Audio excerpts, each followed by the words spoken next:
Hello friends, स्वागत है आपका आरकेडवी में। दोस्तों, आज का चैप्टर हमारा राजस्थान के चैप्टर के इसमें हम पढ़ेंगे राजस्थान की भौगोलिक जो विशेषताएं वाले क्षेत्र हैं उनके उपनाम क्या क्या हैं।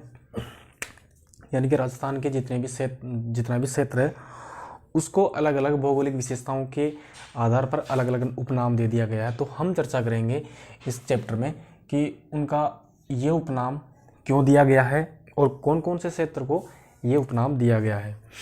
हम चलते हैं इस चैप्टर की तरफ। तो सबसे पहले है इसमें कांटल। हमने प्रतापगढ़ का नवगठित जिले के बारे में पढ़ा था। कांटल किसको कहा जाता है? प्रतापगढ़ को।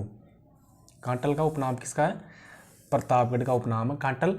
और प्रतापगढ़ के आसपास का क्षेत्र क्या कहलाता है? कांटल प्रदेश कहलाता है या कांटल कहलाता है। इसका कारण क्या है कि माही नदी के किनारे या तट, ये क्षेत्र माही नदी के किनारे या तट पर बसा होने के कारण इस क्षेत्र को कांटल कहा जाता है। किसको कहा जाता है? प्रतापगढ़ के आसपास के क्षेत्र को। ठीक है दोस्तों। दूसरी बात आती है मेवल किसे कहा जाता है? मेवल कहा जाता है बांसवाड़ा व डूंगरपुर के मध्य का जो एरिया है, यानी कि बांसवाड़ा व डूंगरपुर के मध्य का जो भूभाग है, क्योंकि बांसवाड़ा और डूंगरपुर दोनों ही राजस्थान के दक्षिणी भाग में स्थित है। और जो जैसे ये डूंगरपुर है और नीचे बांसवाड़ा, तो जो दोनों का मध्य भाग है उसको क्या कहा जाता है? मेवल कहा जाता है। ठीक है दोस्तों। मेवल किसे कहा जाता है? राजस्थान का भाग है दक्षिण भाग, वहाँ पे दो डिस्ट्रिक्ट हैं, बांसवाड़ा व डूंगरपुर, और दोनों के मध्य का जो भूभाग है उसको क्या कहा जाता है? मेवल। इसका कारण है वहाँ पे मेव नामक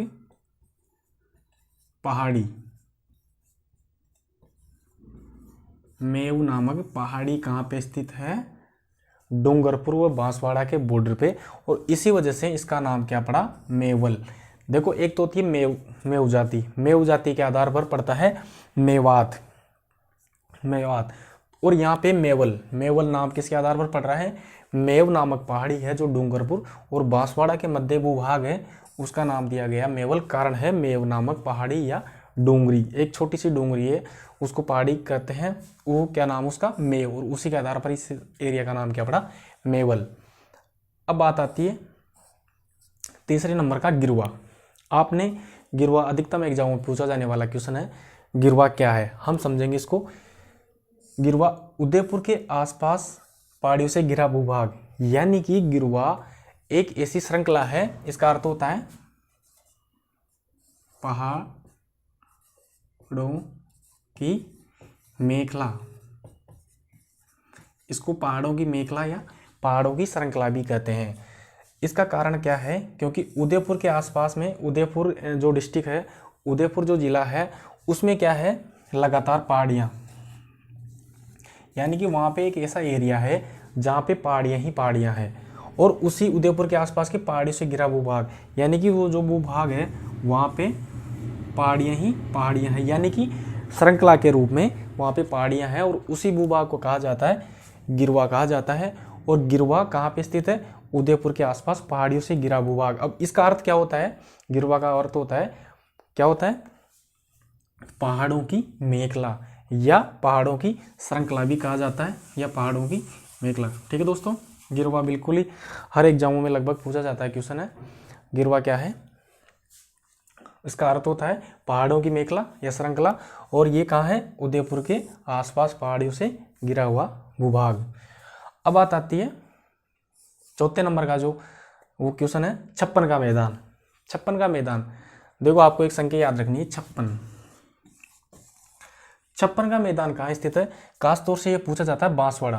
कई बार एग्जाम में सीधा ये कह दिया जाता है छप्पन का मैदान कहाँ है? बांसवाड़ा। लेकिन ये क्या है? प्रतापगढ़ व बांसवाड़ा के मध्य का भूभाग है। ठीक है दोस्तों। एग्जाम में कभी कभी छप्पन का मैदान प्रतापगढ़ ना देके सीधा ही दे दिया जाता है कि प्रतापगढ़ वो छप्पन का मैदान कहाँ है, तो बांसवाड़ा अगर आ जाए तो आपको ऑप्शन में कंफ्यूज ना होते हुए अगर उसमें बांसवाड़ा के साथ अगर प्रतापगढ़ आता है उसमें एग्जाम में तो आप एग्जैक्ट उसको ही करेंगे, लेकिन अगर प्रतापगढ़ नहीं आता है और बांसवाड़ा ही उसमें आता है सिर्फ, तो आपका आंसर बिल्कुल करेक्ट होगा और बांसवाड़ा ही आपका आंसर हो जाएगा। मुख्य रूप से ये होता है प्रतापगढ़ और बांसवाड़ा के मध्य का भूभाग। इसको 56 का मैदान क्यों कहा गया है, इसका कारण है कि बांसवाड़ा में 56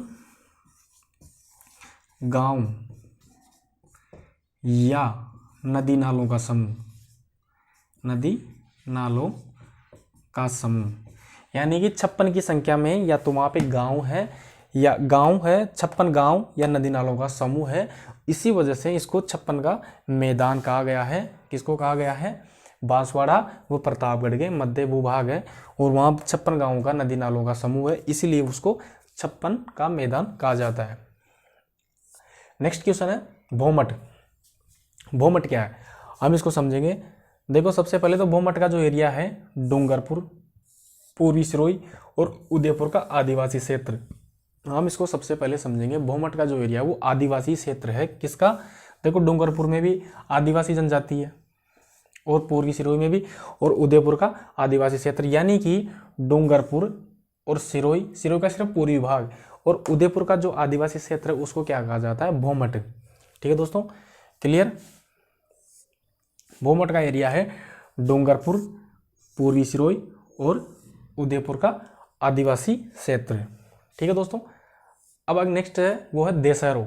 देशहरो, देखो देशहरो कभी दशहरा नहीं आएगा उसमें। दशहरा और देशहरा में देशहरो में फर्क है। हरो, हरा और हरो, अधिकतम देशहरो। एग्जाम में हमेशा देशहरो ही आएगा, लेकिन देशहरा भी आ सकता है। देशहरा, देशहरा भी आ सकता है।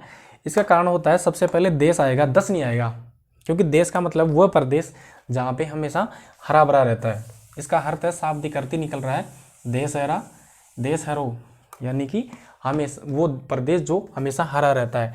वो एरिया का उदयपुर में जरगा व रागा पहाड़ियों का जो भाग है, जरगा व रागा पहाड़ियों का जो भाग है, हरा भरा भाग, उसको क्या कहा जाता है? देशहरो। ये कहाँ स्थित है? उदयपुर में, जरगा पहाड़ी। और इसका अर्थ है वह प्रदेश साल भर हरा भरा रहता है। इसका कारण क्या है? देशहरो, जरगा और रागा पहाड़ी का जो भाग है हरा भरा, उसको क्या कहा जाता है? देशहरो। देशहरो का शाब्दिक अर्थ सीधा सीधा निकल रहा है कि इसको देशहरो को कहा जाता है क्योंकि साल भर वहाँ पे हरियाली छाई रहती है, और इसी वजह से इसको क्या नाम दे दिया गया है? देशहरो। ठीक है दोस्तों, अब नेक्स्ट क्वेश्चन है उपरमाल।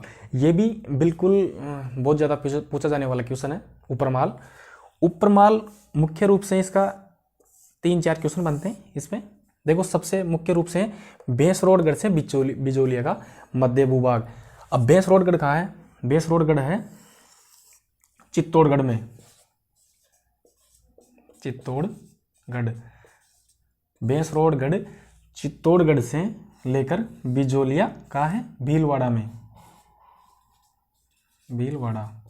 ठीक है दोस्तों, भीलवाड़ा में, यानी कि उपरमाल है वो कहाँ है? चित्तौड़गढ़ से भीलवाड़ा।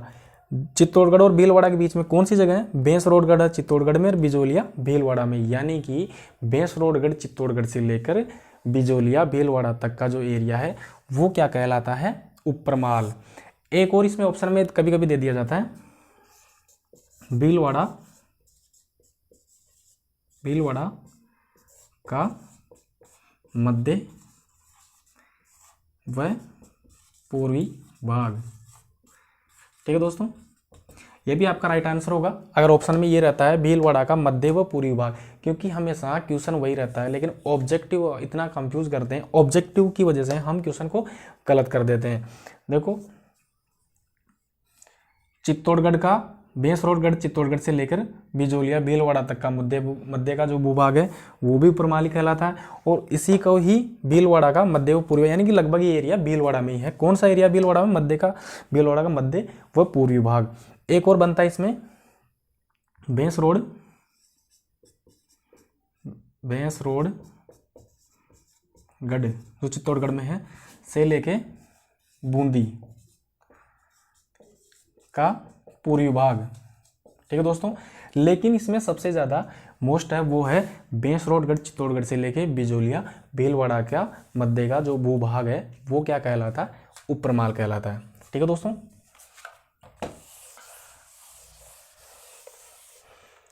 अब बिल्कुल सिंपल से है 4-5 टॉपिक, यहाँ से भी कभी कभी क्वेश्चन पूछ लिया जाता है, बिल्कुल सिंपल है। देखो सबसे पहली बात होती है थली। थली देखो राजस्थान की भाषा है थली। थली का मतलब होता है रेगिस्तान या रेतीला भूभाग। रेतीला भूभाग कहाँ पे स्थित है आपको पता होगा, बीकानेर, पाली, नागौर, चूरू व दक्षिणी श्रीगंगानगर। श्रीगंगानगर का दक्षिणी भाग और बीकानेर, पाली, नागौर व चूरू व दक्षिणी गंगानगर यानी श्रीगंगानगर का दक्षिणी भाग वो है पूरा का पूरा एरिया। इसमें 3-4 डिस्ट्रिक्ट हैं वो थली कहलाती है। कौन कौन से, बीकानेर, पाली, नागौर, चूरू व दक्षिणी श्रीगंगानगर। यहाँ की ये जो भूभाग है बीकानेर, पाली, नागौर, चूरू, दक्षिणी श्रीगंगानगर वो क्या कहलाता है, थली। ठीक है दोस्तों, अब बात आती है मेवात। मेवात का जो एरिया है उसमें सिर्फ 2 डिस्ट्रिक्ट हैं। 2 डिस्ट्रिक्ट हैं मेवात में। कौन कौन से हैं, अलवर व भरतपुर। अलवर व भरतपुर 2 जिले हैं जिसको मेवात का नाम या मेवात का दर्जा दिया गया है। कारण क्या है, यहाँ पे मेव नामक जाति, मुस्लिम जाति है मेव नामक, वो पाई जाती है। इसी वजह से इस एरिया को मेवात कहा जाता है। ठीक है दोस्तों, अब नेक्स्ट है वो है ढूंढाड़। ठीक है दोस्तों, नेक्स्ट है ढूंढाड़। ढूंढाड़ कौन से एरिया को कहा जाता है, देखो ढूंढाड़ हमेशा किसी भौगोलिक क्षेत्र की विशेषता किसी न किसी पहाड़ी, नदी या भाषा कुछ किसी के आधार पर दिया गया। ढूंढाड़ है जयपुर, वर्तमान जयपुर जिले में के आसपास का क्षेत्र, आसपास का क्षेत्र। देखो जयपुर में एक नदी है, ढूंढ नदी बहती थी पहले या अभी भी है। ढूंढ नदी के कारण राजस्थान में जयपुर में का जो एरिया है वो ढूंढाड़ इसलिए कहा जाता है, जयपुर के आसपास का क्षेत्र ढूंढाड़ कहलाता है और यहाँ की भाषा भी ढूंढाड़ी है। और जो ये है ढूंढ नदी के कारण, क्योंकि यहाँ पे जो नदी बहती है ढूंढ नदी, ठीक है, उसी के कारण इसको जयपुर के जो आसपास का क्षेत्र है उसको क्या कहा जाता है, ढूंढाड़। ठीक है दोस्तों, अब बात आती है मत्स्य प्रदेश। मत्स्य प्रदेश में क्या है, अलवर, भरतपुर, धौलपुर व करौली का पूर्वी भाग। ठीक है दोस्तों, मत्स्य प्रदेश में 4 डिस्ट्रिक्ट है, अलवर है, भरतपुर है, धौलपुर है और करौली जिले का पूर्वी भाग। ये चारों डिस्ट्रिक्ट मिलकर ही मत्स्य प्रदेश का जो उपनाम है उसका निर्माण करते हैं। अब जो नेक्स्ट है शेखावाटी। शेखावाटी में 3 डिस्ट्रिक्ट है, क्या है, झुंझुनू, सीकर व चूरू, यानी कि 3 जिलों को झुंझुनू, सीकर और चूरू को ही शेखावाटी का जो दर्जा दिया गया है, शेखावाटी भौगोलिक क्षेत्र का उपनाम है शेखावाटी, तो वो है झुंझुनू, सीकर व चूरू। ठीक है दोस्तों, तो ये था हमारा आज का चैप्टर। इसमें राजस्थान के भौगोलिक विशेषताओं वाले क्षेत्र हैं उनके उपनामों के बारे में हम चर्चा की है इस वीडियो में। हम आशा करते हैं आपको कुछ चीज़ समझ में आ गया। ठीक है, थैंक यू।